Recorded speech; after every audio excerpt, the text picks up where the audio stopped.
Bonjour pour notre rendez-vous désormais mensuel. On a quelques jours de retard, si je puis dire, puisque habituellement c'est autour du 15. J'espère que nos, je ne sais comment dire, téléspectateurs ne nous en voudront pas.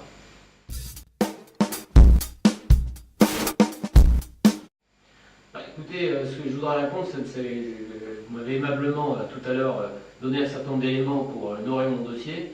J'ai l'impression que d'abord c'est assez confus.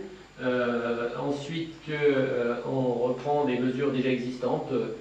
J'ai le sentiment qu'on recrée plusieurs fois Oseo. Déjà on a Oseo Industrie.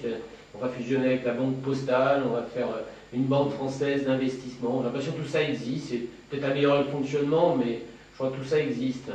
Bon, ce qui est plus préoccupant, c'est l'augmentation de la fiscalité qui n'est pas mise en avant, mais d'après les calculs qui ont été faits par un certain nombre de cabinets spécialisés, et même par moi-même, je dois le dire, amène à une quasi-confiscation des profits qu'on peut tirer d'une entreprise. Je pense bien sûr toujours aux PME, PMI qui ne sont pas localisés forcément aux Bahamas ou dans tel ou tel paradis fiscal qui peut être moins exotique d'ailleurs, je pense à l'Irlande, la Slovaquie ou que sais-je, et qui vont payer des impôts en proportion de leurs bénéfices bien plus faibles que les PME. Donc c'est extrêmement préoccupant puisque on pourra arriver, selon certains programmes, et d'ailleurs pas forcément des plus petits candidats, entre guillemets, à un prélèvement du début jusqu'à la fin pour un patron d'entreprise patrimoniale, et il y en a beaucoup parmi les PME, PMI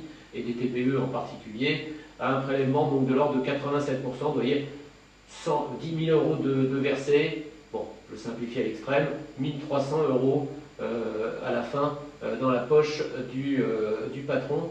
Je crois qu'il y en a qui vont se poser finalement des questions de savoir pourquoi ils travaillent, je le crains. Donc ça me semble l'angle d'attaque le plus important. Après aider les patrons d'entreprise et de PME, ils cèdent eux-mêmes. Je crois que surtout, il ne faut pas qu'ils aient trop de contraintes. Et puis, bon, il faut qu'ils soient motivés non seulement par leur activité, ce qui est le cas, par leur métier, mais aussi quand même par le gain qu'ils peuvent légitimement en tirer.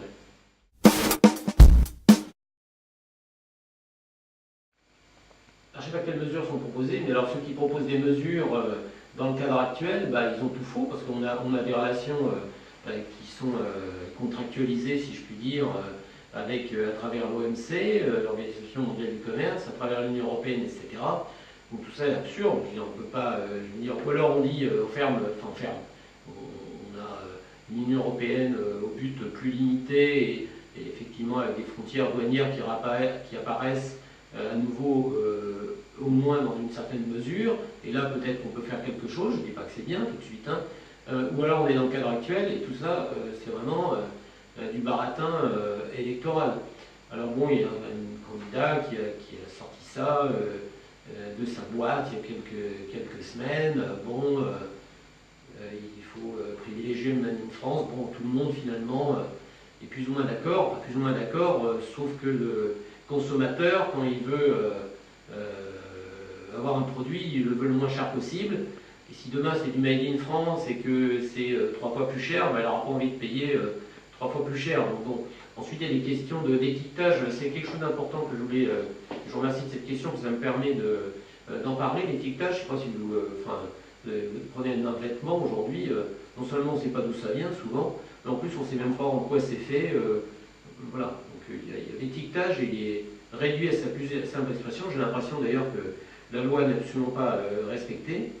Et pour en revenir au Made in France, il me semble que c'est interdit. Il me semble-t-il, dans le cadre de l'Union européenne, on peut à la rigueur indiquer fait dans l'Union européenne. Il me semble que ça tomberait sous le coup, sinon de la loi, du moins des dispositions de l'Union européenne, si on était Made in France. Donc voilà un petit peu ce que j'aurais à répondre là-dessus. Après, le protectionnisme, entre guillemets, ou plutôt la protection, parce que le protectionnisme, c'est un peu l'exacerbation de la protection. Donc je préfère le mot protection, effectivement. Bon, il faut se protéger, sans doute, contre des importations qui, en raison de contraintes écologiques, effectivement, environnementales, sociales, etc., viennent concurrencer des productions françaises qui n'ont pas les mêmes conditions d'exploitation. Bon, ça, ça peut se faire sans doute au niveau de l'Union européenne, et d'ailleurs l'actuel président de la République, au moment de sa candidature en 2007, avait exhumé, si je puis dire, le tarif, et j'appelle ça le tarif extérieur commun, bon, qui normalement était censé protéger les frontières de l'Union européenne. Je n'ai pas le sentiment que ça a été tellement mis en place depuis. Ça serait peut-être un premier élément, disons, d'avoir quelques contraintes à l'entrée déjà de l'Union européenne. Puis après, bon, il y a un problème de compétitivité, voilà, ce que je disais juste au début de cette intervention, on ne peut pas vendre des produits à supposer qu'ils soient de qualité relativement équivalente, 3 fois plus cher à un consommateur. Le consommateur préférera toujours ce qui est moins cher.